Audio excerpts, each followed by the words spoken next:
अस्सलाम वालेकुम। कैसे हैं आप सब? उम्मीद है सब खैरियत से होंगे। आप देख रहे हैं यूट्यूब चैनल माउंटेनियरिंग डॉट सीरत बाजवा।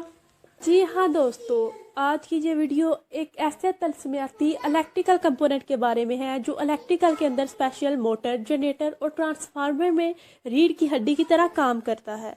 अगर इस कंपोनेंट का वजूद इस दुनिया से ख़त्म हो जाए तो आप यूँ कह सकते हैं इलेक्ट्रिकल टेक्नोलॉजी का जो पहाड़ है वो धड़ाम से गिर जाएगा। तो जी हाँ, आज हम बात कर रहे हैं इंडक्टर की हिस्ट्री पर। 1770 में इटली से ताल्लुक़ रखने वाले एक साइंसदान थे जिनका नाम था अलेसैंड्रो वोल्टा। वो डिफरेंट केमिकल के जरिए इलेक्ट्रिकल स्पार्क की इलेक्ट्रिसिटी इजाद करने की कोशिश कर रहे थे।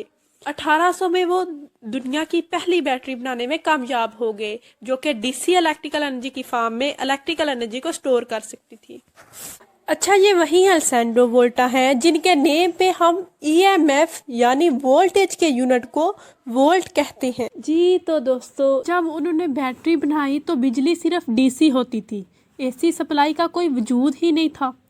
तो फिर 1820 में एक और साइंटिस्ट जिनका नाम था जोसेफ हेनरी, इन्होंने दुनिया का सबसे पहला इंडक्टर इजाद किया यानी कि कॉइल बनाई। इसको सप्लाई दी जाती तो उसके साउथ और नॉर्थ पोल बन जाते थे और वो एक मैग्नेट की शक्ल अख्तियार कर लेती थी।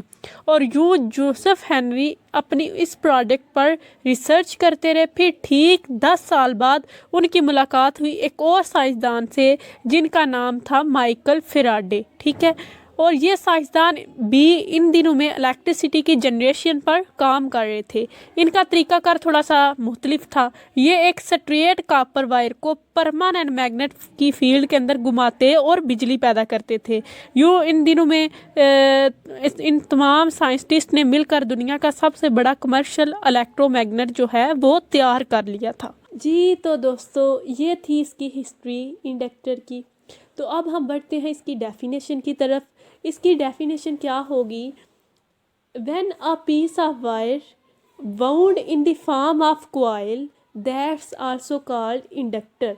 मतलब कि जब एक पीस ऑफ वायर यानी कि स्ट्रेट वायर को हम एक वाउंड कर देते हैं कॉइल की शक्ल में तो वो क्या बन जाता है? एक इंडक्टर बन जाता है। ठीक है, तो जो इंडक्टर होते हैं वो पैसिव कंपोनेंट भी होते हैं। Inductor is a passive component which store energy in the form of magnetic field. ठीक है, इंडक्टर जो हैं वो एनर्जी को स्टोर कर सकते हैं, इसलिए उन्हें क्या कहते हैं? पैसिव कंपोनेंट हैं। ठीक है, तो जो इंडक्टर होते हैं उनको हम, इनका एक ये भी है कि इंडक्टर को हम कॉइल भी कह सकते हैं। ठीक है, जैसे कि ये ऊपर लिखा हुआ है कॉइल, चोक और वाइंडिंग। ठीक है, in the case of transformer and generator and motor, इस केस में हम इसे वाइंडिंग कहेंगे। ठीक है, तो अब मैं आपको दिखाती हूँ कि इंडक्टर होता किस तरह का है। ठीक है, तो ये कोई भी स्ट्रेट वायर ले सकते हो, आप कॉपर की वायर ले सकते हो। मेरे पास ये एक तार थी, कोई भी आप वायर ले सकते हो। मैंने आपको मतलब दिखाने के लिए ये भी मेरे पास अवेलेबल थी।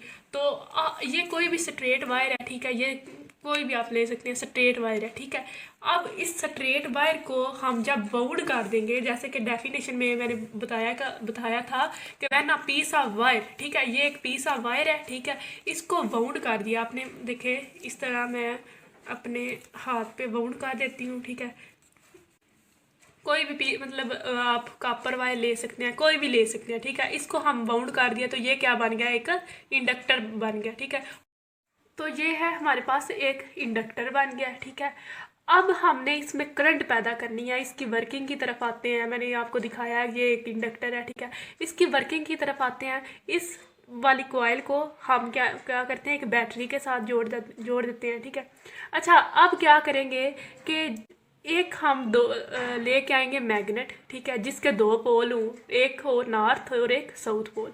जब हम मैग्नेट को इसके करीब लेके आएंगे तो इसमें मैग्नेटिक फील्ड पैदा होगी और उस मैग्नेटिक फील्ड की वजह से करंट पैदा होगी। ठीक है, और करंट हमें कैसे पता चलेगा कि इसमें मतलब इस इंडक्टर के अंदर करंट पैदा हो रही है? वो ऐसे पता चलेगा, ये जो कॉइल है इस कॉइल के साथ हम एक और कॉइल को, तार को जोड़ देंगे और उसमें स्पार्क पैदा होंगे, और स्पार्क की वजह से पता चल जाएगा कि इसमें जो है वो करंट पैदा हुई है। ठीक है, और इसको हम बैटरी के साथ जोड़ देंगे। अब यहाँ पे एक क्वेश्चन है, आप सब सोच रहे होंगे कि इस तार को हमने बाउंड क्यों किया है?